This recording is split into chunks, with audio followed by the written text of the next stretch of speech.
Welcome to Academic Grammar Lecture. In this lecture, we're going to look at word class, and then word order.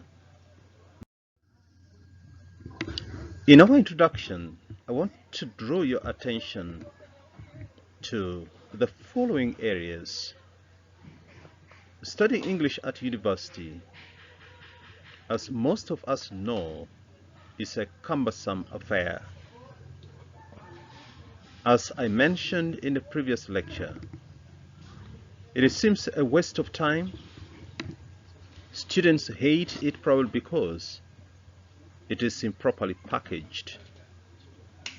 In our first lecture on writing and study skills, I mentioned the issue of teaching English language at university, which many students do not understand and don't like at all. Probably is a continuation of the experiences that they had in high school.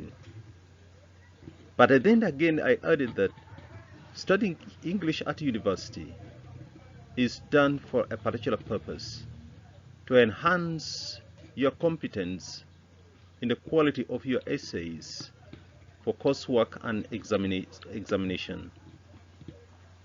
However, the desire to communicate effectively requires mastery of the language, words, their classes, order, and other language aspects.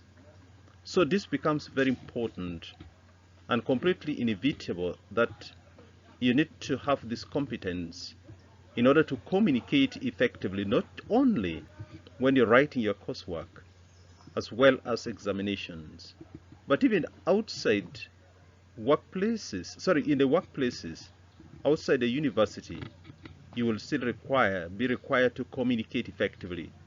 And therefore, the mastery, the competence in the language becomes very important.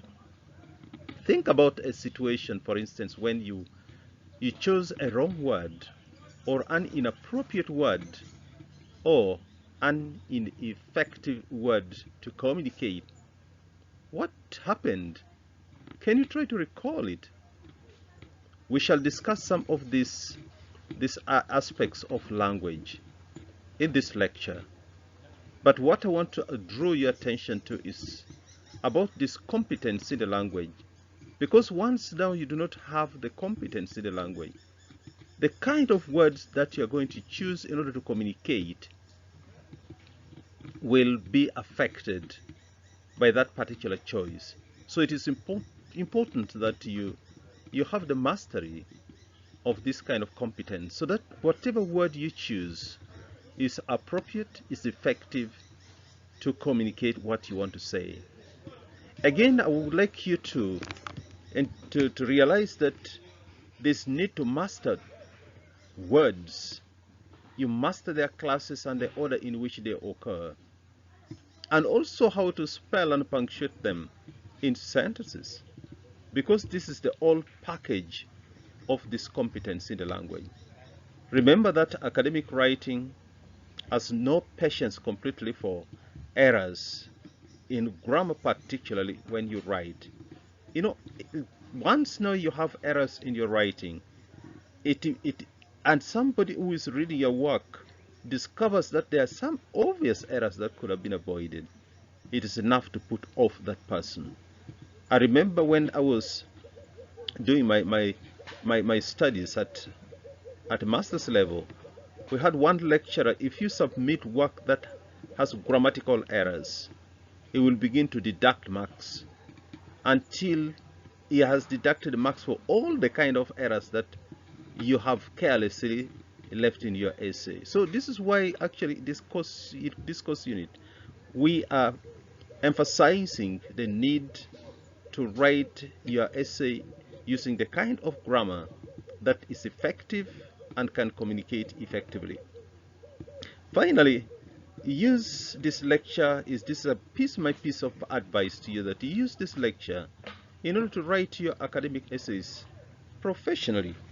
It is very important that you do this. But even outside, you will also realize that you would need more than that. Now let us turn and then look at academic grammar. What is it? Grammar, generally as many sources define, is the system of use for organizing language so that it is deliberately meaningful. It is not just a system of rules that you need to cram, but it is a guide to help people communicate. It's a system that holds the words together. It's a system that can help you to choose the words and then arrange them together so that whoever is reading it is already familiar with the system and can be able to fit in the words correctly and interpret whatever message you are communicating. In informal writing, unfortunately, like texting, WhatsApp messages, and SMS, and any other, you find that grammatical errors are usually overlooked. Not so much attention is paid to this. But when it comes to academic writing, this is a very different thing completely. In academic writing, you are expected to convey your message as accurately and clearly as possible using grammatical sentences. So therefore, grammaticality in the way in which you write your sentences becomes very significant. In summary, academic grammar deals with how to sharpen our writing to make it communicate as effectively as possible. Now, in this lecture, as I said before, that we are not going to discuss grammar aspects that you already covered in high school. It will look like it is a waste of time revising what you're already competent in. And since our focus in this lecture is how we can improve the quality of our writing through improving our competence in the language, this does not mean that you do not have the competence already. But what I would like you in this lecture to see how to improve on the competence, the quality of your communication. That is what is very important here, and especially in the field of academics. So because of this, we are going to look at nouns. But the nouns that we are going to look at is not in line with the kind of the nouns in your grammar lessons that you had in high school. And because if we are to improve on the quality of our essays, then we need to focus on things that make our writing not come out properly. So I want us to turn and then look at the issue of vague nouns. Now, you already know that nouns has always been defined as name of things, name of persons, ideas. But these nouns sometimes can appear very vague in our writing, completely unclear, leaving the message either distorted or completely unclear. That is what we are referring to here as nouns that are vague in our sentences. In my first concern here is that you learned a lot about nouns in high school, as I've already said, so we shall not revise it. Our focus will be on vague use of nouns that can blur our communication. One of such kind of nouns that can fail completely to communicate are general or collective nouns, which are always ineffective in academic writing. For instance, you're saying people. People is an example of collective nouns. Now, when you say that, for instance, people are complaining of police brutality, the vagueness in this particular case is that how sure are we that we have reached everybody and we have found out their opinion, that all of them are complaining? So in this case, the absence of clarity of information here blurs completely this message, and somebody can somebody can ask and then say, which people are you referring to? Is it everybody? Because the vagueness here is that when you talk about people, it looks like people all over the world, because people normally refers to No, nobody in particular. So that is what we are referring to as nouns that are vague. Nouns that do not refer to anybody, anything, any idea in particular. Things that collect everybody and places everybody in that bracket. So it is very important that we try to avoid this, because somebody can challenge you. Second, in academic writing, avoid generalization, because this does not hold the truth the writer claims to present. This is in line with the example that I've given above on people.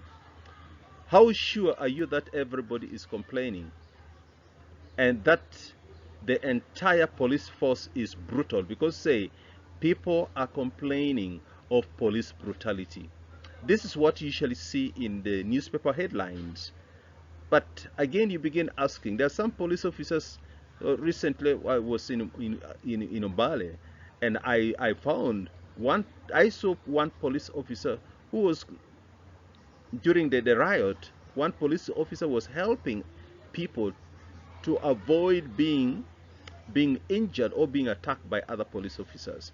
So this statement therefore does not hold all water, and that is why in this lecture I would like to emphasize the idea that when you are writing an academic paper, do not generalize ideas, do not generalize people, because it has problem of absence of truth, absence of clarity.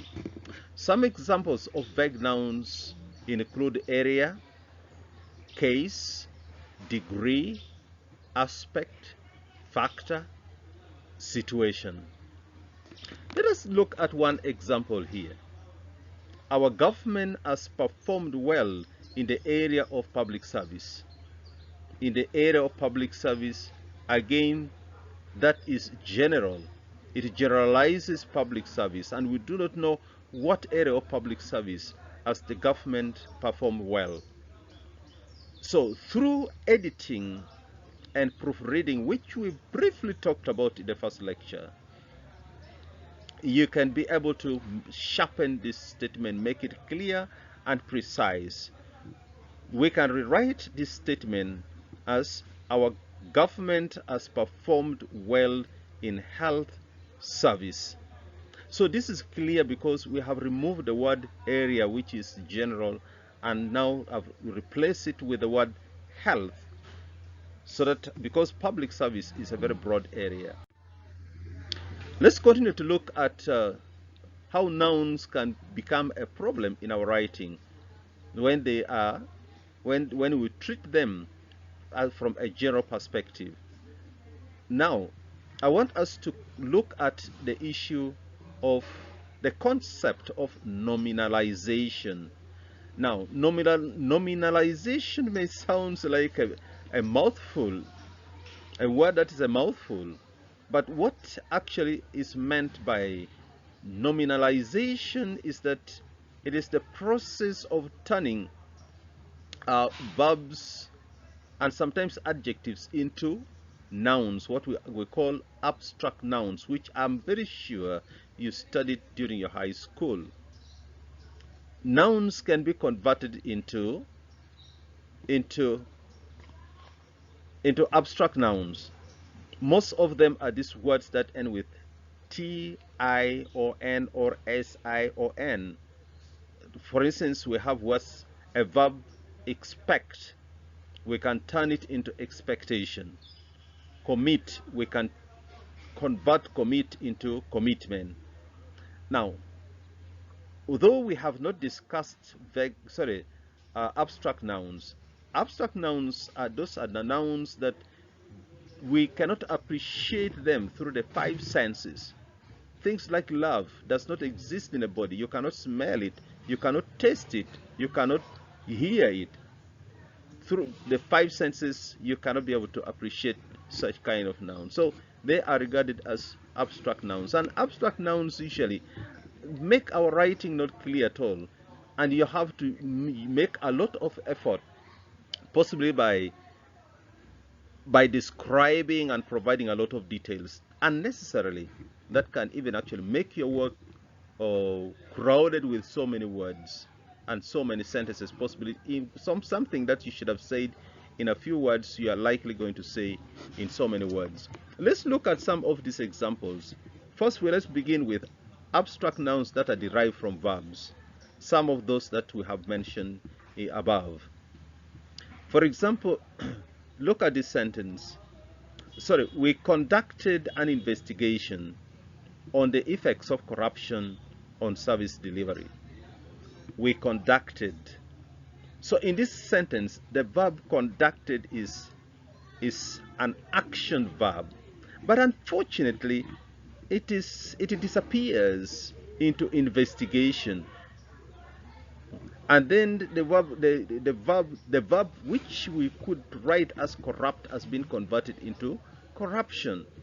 So use of this takes away the vigor of the sentence, takes away the sharpness of the sentence, takes away the energy that the sentence is supposed to produce for the sake of the reader. Now we can take these abstract nouns and convert them into verbs themselves. So in this sentence, as we have already seen, the verb is conducted, and that is the verb that can command the action in that sentence, but it is now lost in investigation.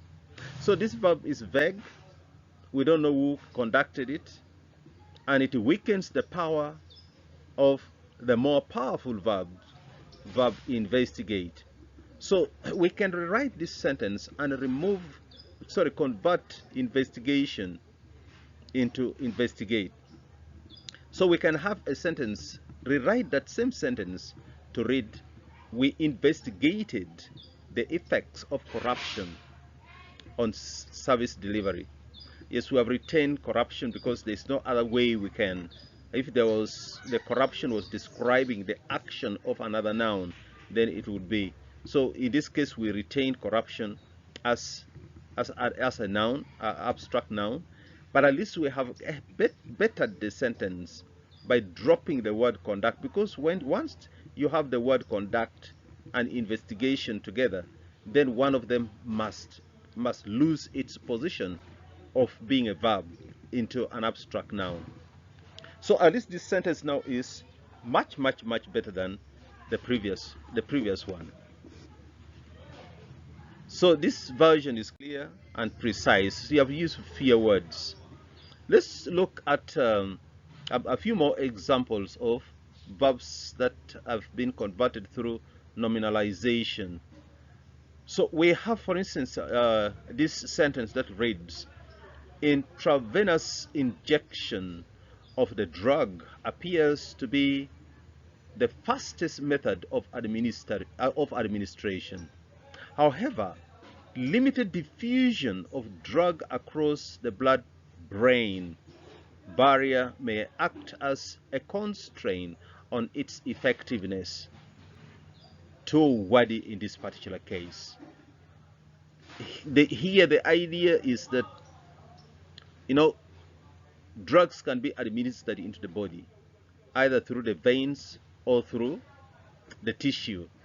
So here they're saying that through the veins, the drugs it looks like it is the fastest way of administering the drug, but the problem with it is that this drug sometimes can fail to spread or to flow in the body because of the problem of the blood-brain barrier that may constrain its effectiveness.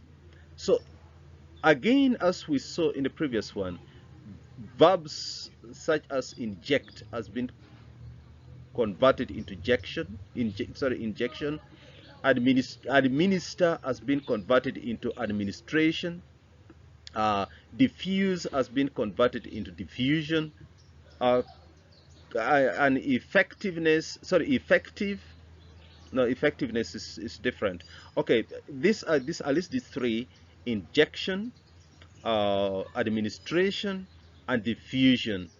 So they make this writing very too wordy, and at the end of it all, the message does not come out as strongly as possible.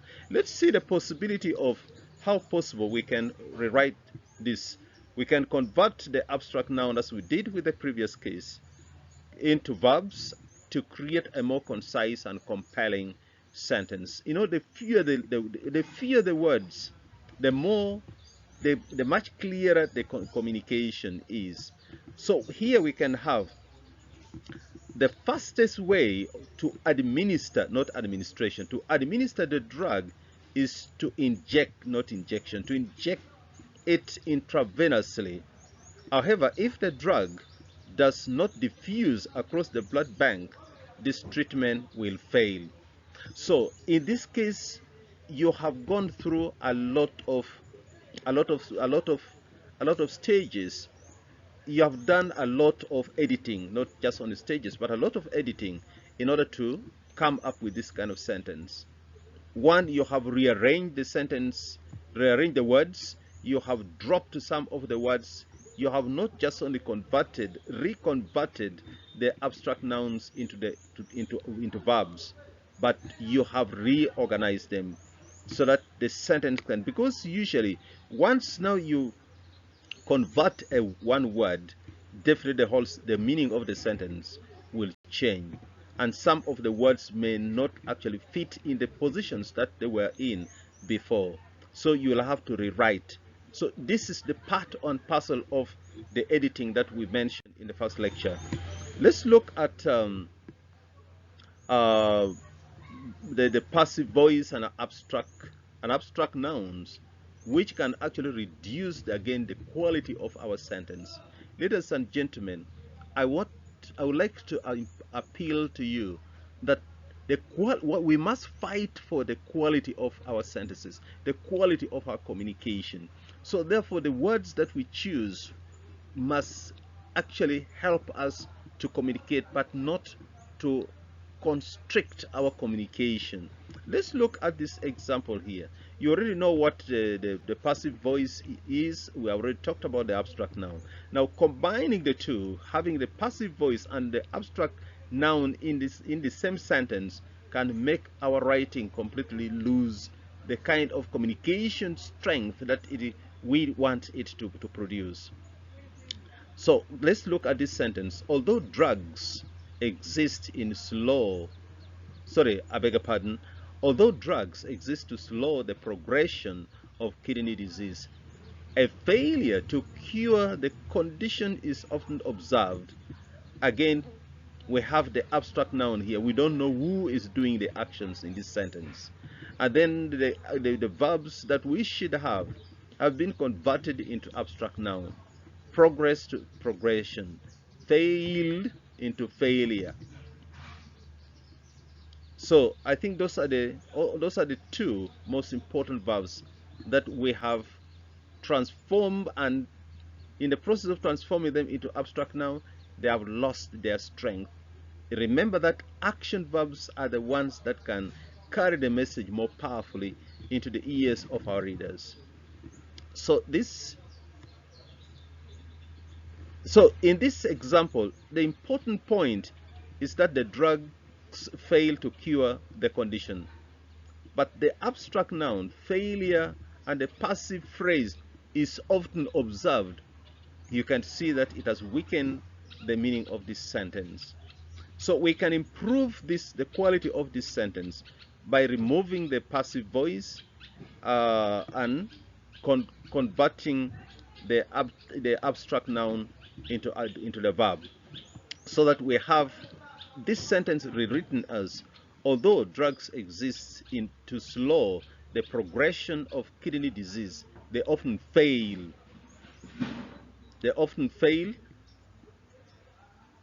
to cure the condition. So this sentence is now much better. Let's look at abstract nouns created from adjectives. We said before that we can create abstract nouns from verbs as well as adjectives. And let's see how the effect of this conversion from adjectives into abstract noun on our communication. Ladies and gentlemen, I want to repeat this, that the purpose of this lecture is to guide you on how best you can write your essay by producing sentences that can communicate effectively. And we are saying that one way through which you may fail to communicate effectively is by using vague nouns, as well as, yes, using vague nouns. So another form of nominalization it involves the conversion of adjectives into nouns. This form also steals the energy from your writing. Let's look at the example 7. The characteristics of this condition are the inhibition of carbohydrate breakdown, an accumulation of residues, and the disruption of cell function. The normalized adjectives are characteristics, inhibition, accumulation, and disruption. By converting the abstract nouns to adjectives, you can make the sentence sharper, clearer, and less wordy. So let's see how we can take this thing back to take the adjectives back. Take the adjectives back from their abstract new form, noun form. We can rewrite this as this condition is characterized instead of characteristics. Characterized by inhibited, not inhibition. Inhibited carbohydrates breakdown, accumulation of residue, and disrupted cell function. But a word of caution that I would like to give here is that when you take the adjective, back from the nominalized form, make sure that the sentence still remains. You don't distort the information, the meaning from the previous sentence. The only commitment that we want to make here is that the sentences should speak more clearly and more vigorously than otherwise. Let's look at sometimes you will need several steps in order to fix this a nominalized adjective. It may not just only be converting taking back the adjective back to back from the nominalized abstract noun, but possibly it needs actually even changing a few things. Let's look at some of these steps. The step 1 says that these are examples of sentences that the processes that you can go through in order to make your sentence much clearer. Step 1, let's look at this sentence in step 1. There was a difference between toxicity, I beg your pardon, let me repeat this sentence. There was a difference between the toxicity rates of drug A and B. Now, when you look at this sentence, we have the adjective different has been converted into difference. From toxic into toxicity. Let's look at sentence step 2. Toxicity rates were different between drug A and B. Now we have taken the adjective difference back to away from the abstract noun into adjective different, but we have still retained toxicity. Step 3, toxicity rates differed between drug A and B. So when you look at step 2, we still have the passive voice were different, much as we have the adjective, but the presence of the adjective requires that we have a passive voice were different. But now when we remove the passive voice and now transform the adjective into a verb, the sentence now speaks more powerfully than in the first two sentences. toxicity rates differed between drugs A and B. So this sentence is the best. So you can see that you can go through several steps in order to. Of course, this may be a little difficult, and sometimes you may not even realize it as you write. But the purpose of this lecture is to acquaint you with ways through which you can improve on the quality of your sentence.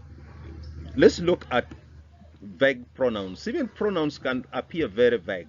Actually, they are usually the ones abused more than the nouns to produce that kind of vagueness. So this vagueness of pronouns can cause the following problems in our writing. It can interrupt the meaning of the sentence, as we shall see with a few examples.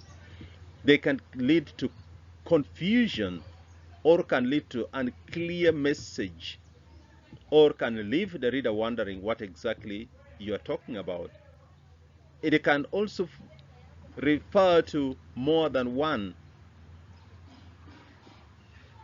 or even more noun antecedents. When we talk about noun antecedents, these are nouns or pronouns that refer, okay, these are words that refer to a noun that has already been mentioned before. So if you said, "Oh, Tim came here today and he was," so the he becomes now the antecedent of Otim. So therefore, it is very important that we take care of how we use pronouns in academic writing so that it should enhance our writing rather than inhibiting it. Let's look at this sentence. Sarah beat Carol. Sarah beat Carol and she cried. It's unfortunate I left out the word "and." Sarah beat Carol and she cried. Now we don't know who cried in this case. Is it Carol or is it Sarah? Because the sentence is vague and it is resulting from the pronoun she. Let's look at the next sentence. Kathy thumped her foot on the chair and it turned red. Again, just like in the first example. What turned red? Is it the chair that turned red, or is it the foot that turned red? So care needs to be taken when you are using pronouns, so that pronouns should be stated clearly. Try to find a way of correcting these two sentences so that the pronouns are clear in this case. Now we have again the case of active voice versus passive voices in academic writing. There are moments when we need the passive voice. There are moments when we need the active voice. There's no rule that will tell you don't do this or don't do this. The only thing that I would advise you to do is to look at the situation, to look at the task before you. Does it require the use of the passive voice, or does it use the active voice? Many years ago, several centuries ago, it was argued actually that it was inappropriate to use the passive voice, especially when writing science essays. So, but along the way, people kept on arguing that we cannot dismiss the use of the passive voice completely. We still need it. So let's look at a few issues here that have been said about the use of the two aspects of grammar. A sentence is considered a passive voice when the subject of the sentence is the object being acted on. We're saying the passive voice, what is supposed to be the subject is now what is, instead of the subject acting on what is going on in the sentence, conducting the action, carrying out the performance, instead the performance being carried on the subject of the sentence. And in such cases, the noun, what is supposed to be the subject of the sentence, is introduced using the word by. Or Tim was beaten by his wife. Instead of saying his wife beat, or Tim's wife beat him, which is actually the actor the actor comes in the first sentence. But now in this particular case, we have pushed the actor at the end of the sentence. So this trains completely the reader, trains us when we are reading the sentence to find out who performed the action. By dismissing the doer of the action and placing him or her at the end of the sentence makes our sentence lose clarity. Whereas the active voice is where the subject of is the one doing the action and is actually usually placed at the beginning of the sentence.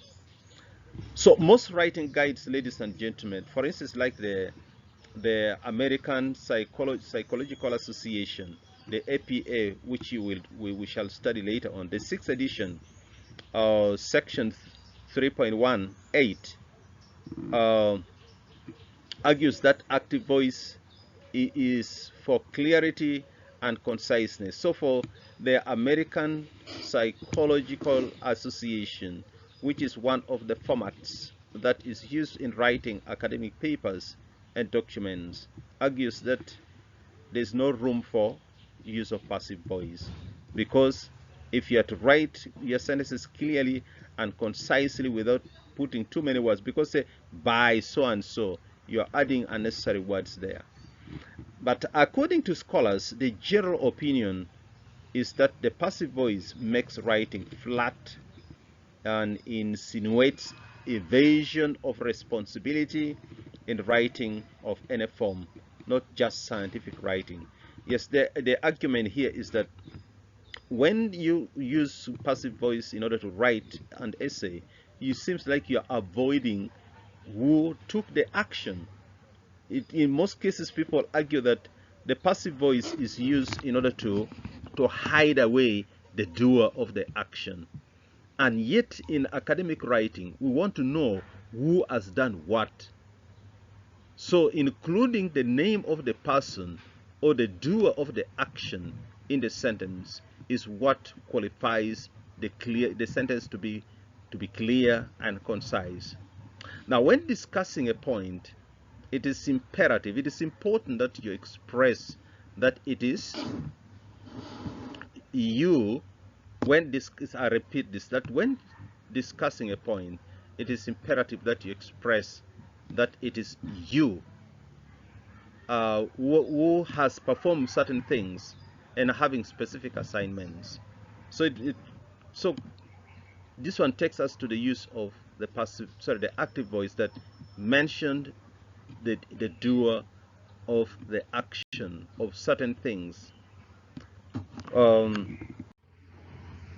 Now I want us to turn and look at the use of tenses in academic writing. We are not going to look at tenses the way it was discussed in your high school, where they break the tenses into the present tense and then they discuss the present tense without a purpose. I want us to look at the use of tenses in academic writing with a certain particular purpose. Why should we use this particular tense? What does it do in our writing, in our academic writing?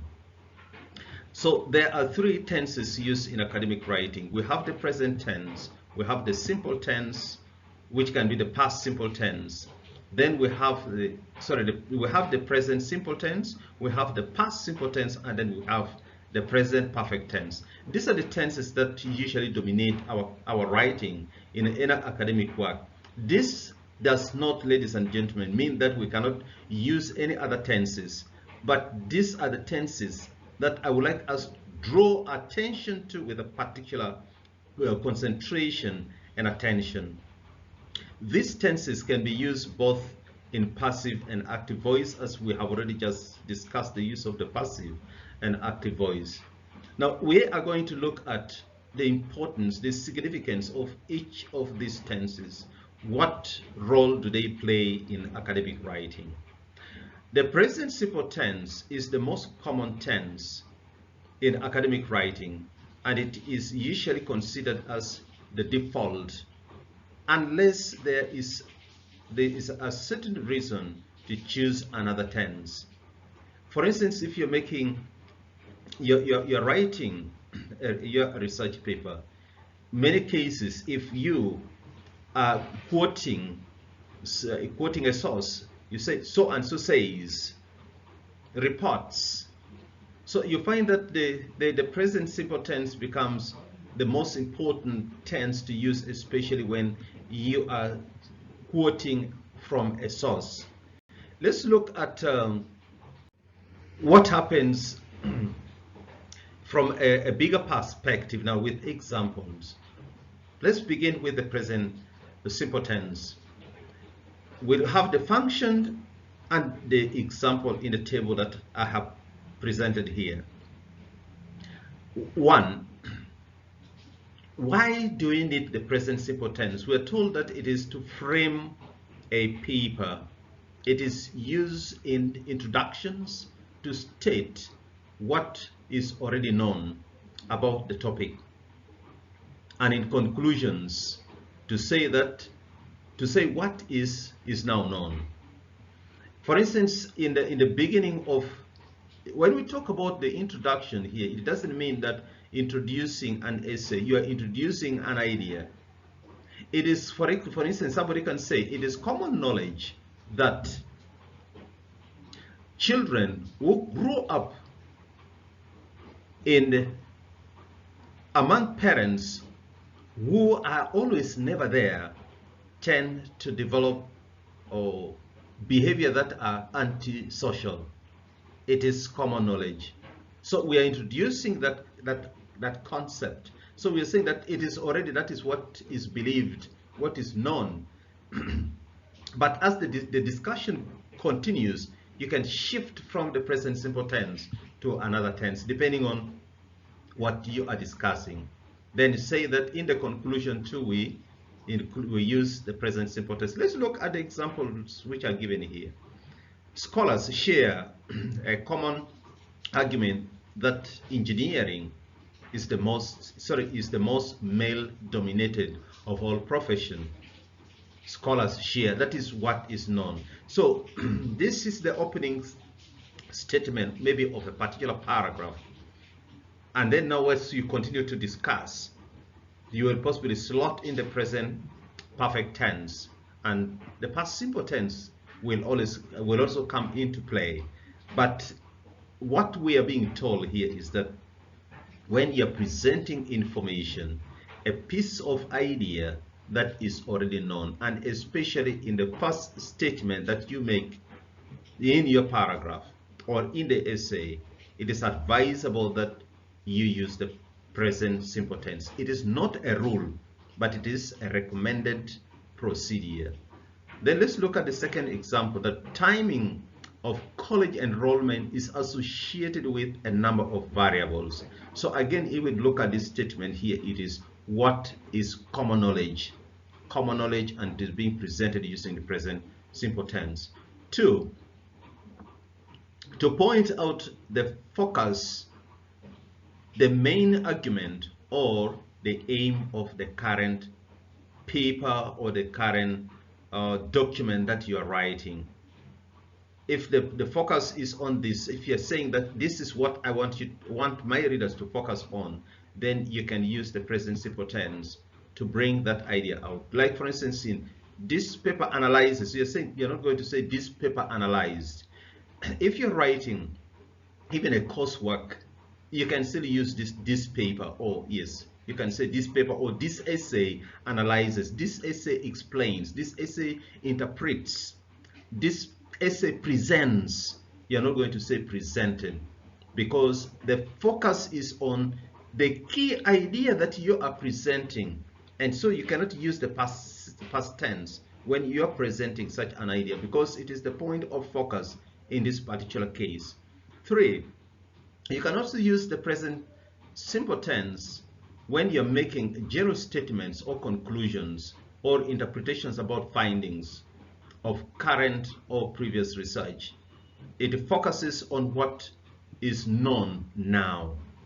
Again, it takes us almost back to the first statement that we made, that when you are introducing an idea that is already known.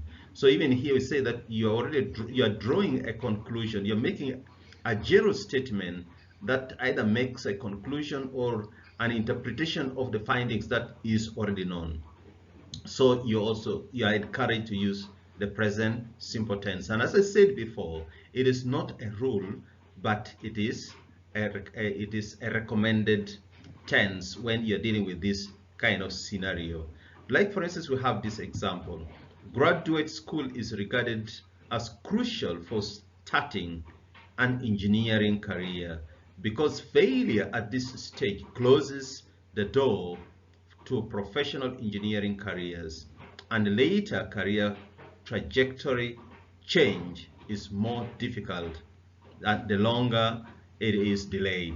So again, if you look at this one here, yes, it is like a conclusion based on some other findings that yes, things have been said like this, things have been said, and so in my general recap, this is what I am saying. So this conclusion does not come necessarily at the end of the paragraph, sorry, of the essay, but when you're writing in your paragraph. For instance, now you have written the first statement, introduce it using the present simple tense. Possibly in the middle you have used the present perfect tense and then the past simple tense. Now you have gathered information and you have presented the information within the paragraph. But now you want to conclude the argument. So when you're concluding that argument within the paragraph, at the bottom of the paragraph, you can use the present simple tense. That I can, in summary, this is what it is. This is the truth. This is what has been found out to be valid. So, ladies and gentlemen, in the conclusion of every paragraph, it is advisable that you use the present simple tense. You can use the conclusion at the end of the essay, but every paragraph that you write, you can conclude it using the present simple tense.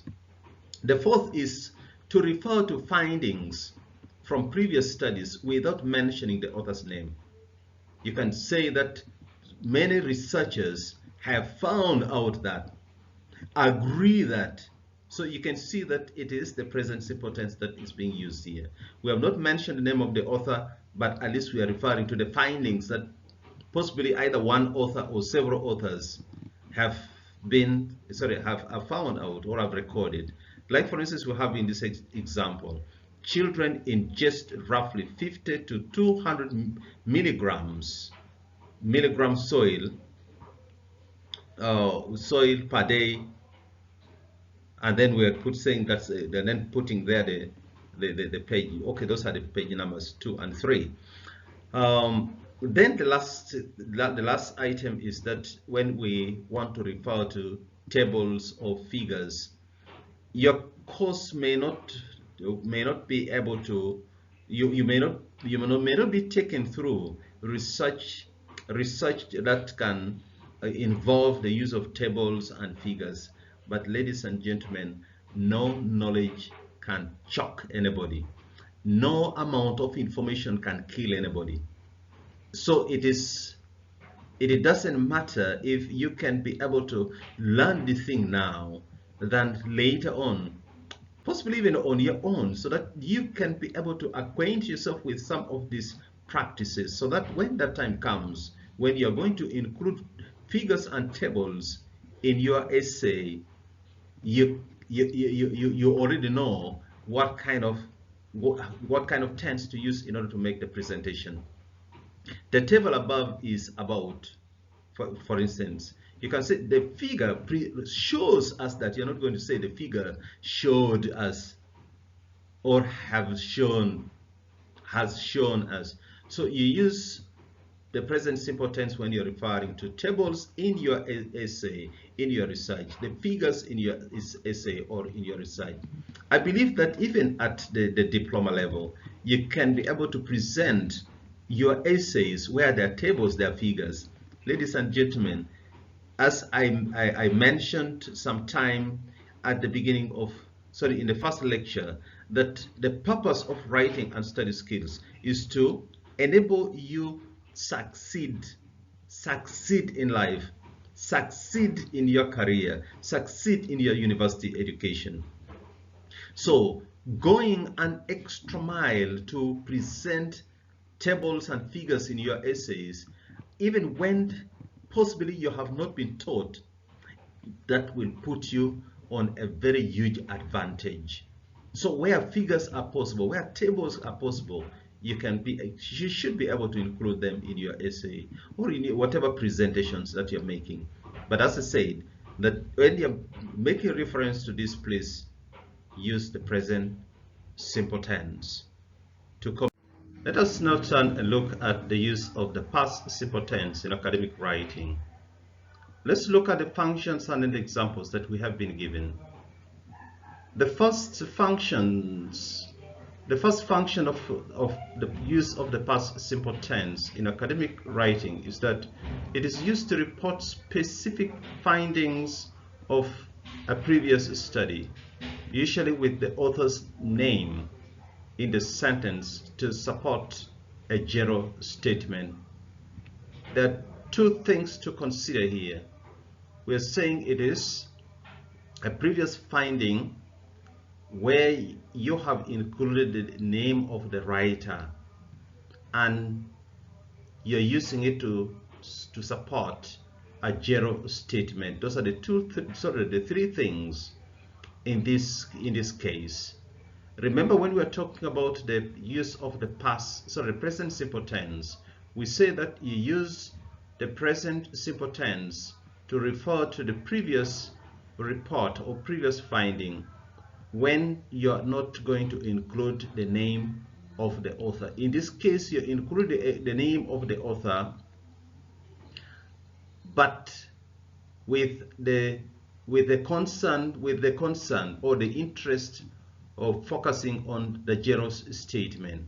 Let us look at the example that we have here. So probably the most commonly discussed phenomenon in music cognition is the Mozart effect. Now, this is the general claim. This is the claim. They're saying this is what is believed to be true. But that statement cannot be regarded as true unless we have something that can defend it. So now we go and give now the example, the specific examples. And we are giving the example using the name of the authors. We have Roshka and then colleagues first documented this effect in their seminal paper. So if you look at the introductory statement, say probably the most commonly discussed phenomenon in music cognition is the Mozart effect. So as we said before, that when you are making a general statement, what is believed to be true, you use the present simple tense. That's why we see here the use of is. But when we are now making support, defending this claim, and we want to use specific authors whose work we have read, whose work we are going to cite, then we use the past simple tense. That's why you have the verb documented, not document. The second function is that we use the past simple tense to describe the methods or data from a completed experiment. I repeat, to describe the methods or the data from a completed experiment. Let's look at the example that we have been given here. That statistical analysis were used. That is how the data was collected, the methods that they used to collect the data. So statistical analysis were used to determine relationships between variables.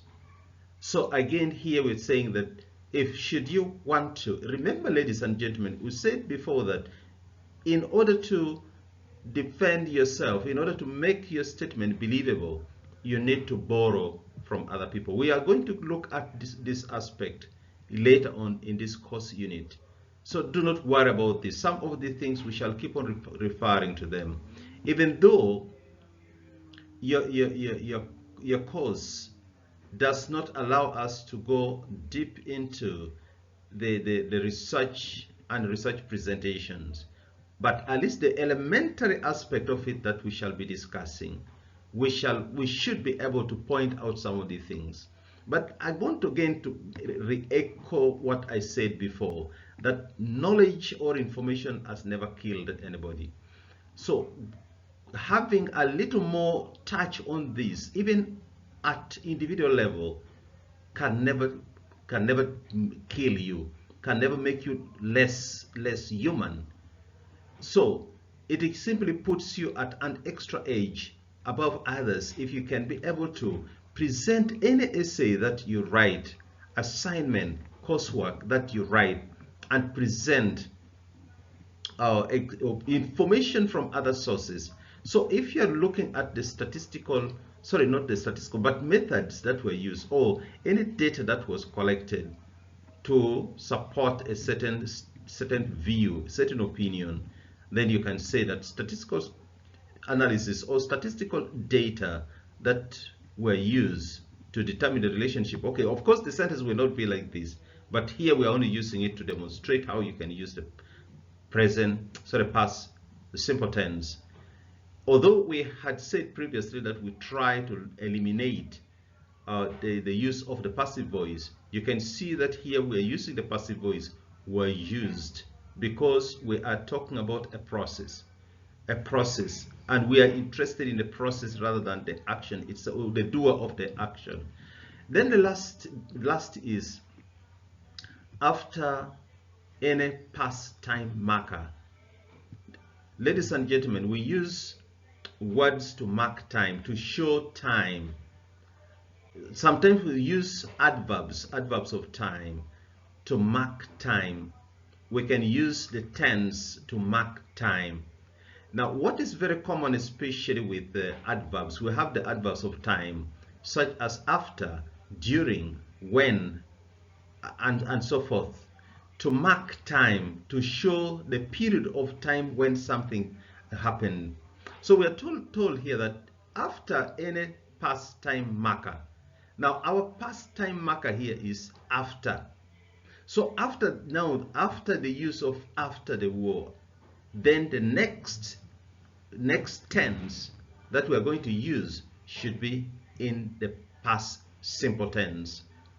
Much as we have the word had that can possibly confuse students as being the past perfect tense, we still regard it as the past because it's the past tense of have, the past tense of has in this particular case, because it is functioning here as a verb, not as a modal verb.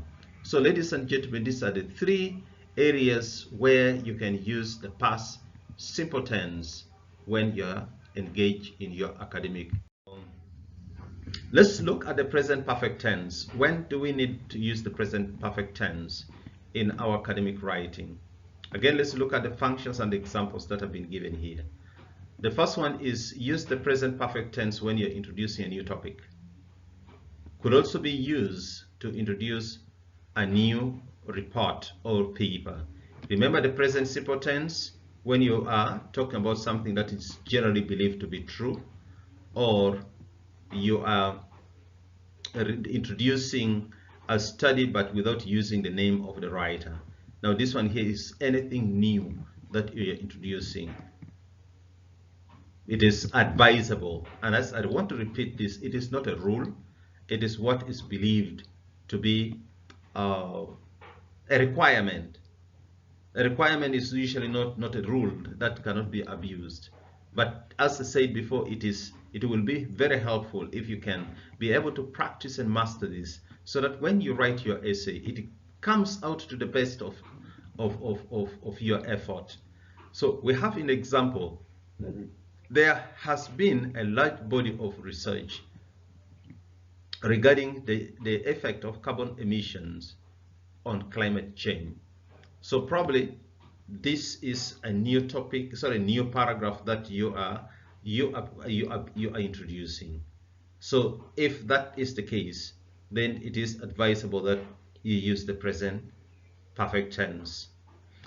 2, you can use the present perfect tense when you're summarizing previous research with general subjects, such as researchers have found, So again, here we are saying that if you're going to gather all the views and summarize it and sum it up, that it is musicians have played this song invariably on stages.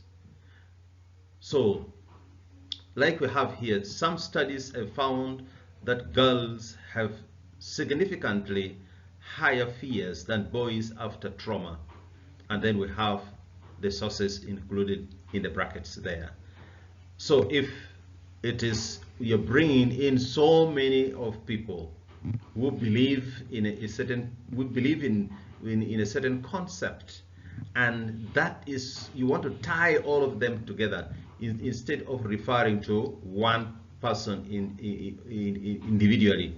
Remember, we say that if you're referring to a particular resource, a particular source, a particular study, for instance, a particular publication, and you don't want to include the name of the writer, use the past present simple tense. If you have included the name of the writer, use the past simple tense. Now here we're saying generalize that all of them believe like this, then you use the present perfect tense. The present perfect tense places emphasis on what has been done rather than on what is known to be true. So use the present. So now this one here, they're saying, yes, the present simple. Yes, it is the present perfect tense. Although we can see here the present simple tense. So ladies and gentlemen, generalize ideas of studies that were conducted, and you want to call all of them. Teachers have done this. Students have been found to believe in this way. So in such cases, you use the present perfect tense. 3, we can use also the present perfect tense to point out a gap in existing research, to make a connection between the past, what has been found, and the present. How will you add more to the field? Ladies and gentlemen, I remember I mentioned in the study skills that when you are reading materials from certain sources, I told you under critical thinking skills that you should question whatever you read. Do not just simply take in whatever you hear. Do not take in whatever you read as gospel truth. Question. And in the process of questioning, you are going to find a gap. You are going to find that though this person says this, there's something that this study or this person here misses. And it is that gap, that what the study misses is now the gap we are talking about here, which in your essay that you're going to write, you are going to fill in that gap. You are going to say, yes, this person does not talk about this. And that is why it is important that if you look at it this way and this way and this way, you find that this one is true, this one is true, and this one is true. And that is how you shall fill the gap as you present your argument, either in a paragraph or in an essay. So when you are doing that, you use the present perfect tense. Let's look at the example which we have here. They says here that while these measures have proved to be reliable and valid predictors of what they are measuring, there is little data on how they relate to each other. So you see, now that is now where you're creating a gap. Ladies and gentlemen, if you can only in your essays, you can question writings, question resources, and find a gap. There's no single study that is perfect in itself. It has a weakness somewhere, and it's that weakness that when you read, you should be able to discover and point out. And this can only be possible if you are doing active reading. You're taking notes, you're making notes on the material that you are dealing with. But if you are just reading passively without a pen and paper, it is going to be very difficult for you even to discover that I think there's something not right here. The world is full of gaps in the information that is given to us. And if you are the type of person who simply receives information and swallows it like medicine given to you by a pharmacist, then you are not going to allow this world to grow. It doesn't matter whether you are doing a graduate or a diploma course. What is important is how you receive the information and how you deal with that information. So this particular use of the tense, the present perfect tense, and particularly this number 3, it strikes me so much, and I want to emphasize it to you that you need to take this into account, take this into consideration whenever you are reading any material. And when you're writing, make sure that you point out, even if it is just as a class exercise, even when it is an assignment that has been given to you, pick that material. Do not only pick material that say exactly what you want to write about, but even those that seem to deviate a little from your point of view, those are the best materials for you to argue about and see how to build them and improve on them. University education, ladies and gentlemen, is about improving on the quality of information that goes to the public. So why don't you become part of them?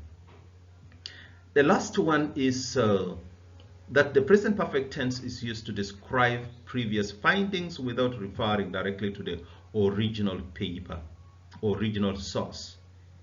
Do not confuse this with the present simple tense, where you refer to the previous findings without using the author's name.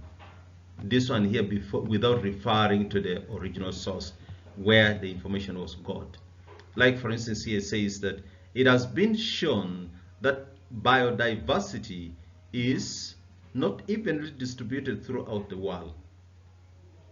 So this one here, again, although it contradicts some of our arguments where we say that we need to avoid the use of the passive voice, but you can see here that the passive voice is coming into play, and we need it here because we are not interested in the source. Although this may not be a very good way of writing our academic paper, but at least it helps us to demonstrate how you can use the present perfect tense. Now, the last bit of our lecture today is a question. Can more than one tense be used in the same paragraph? I've already mentioned in this presentation that yes, you can be able to do it. And I picked one source here from internet for you to see how we can mingle the tenses in the same paragraph or in the same essay. I want to wish you the best of luck.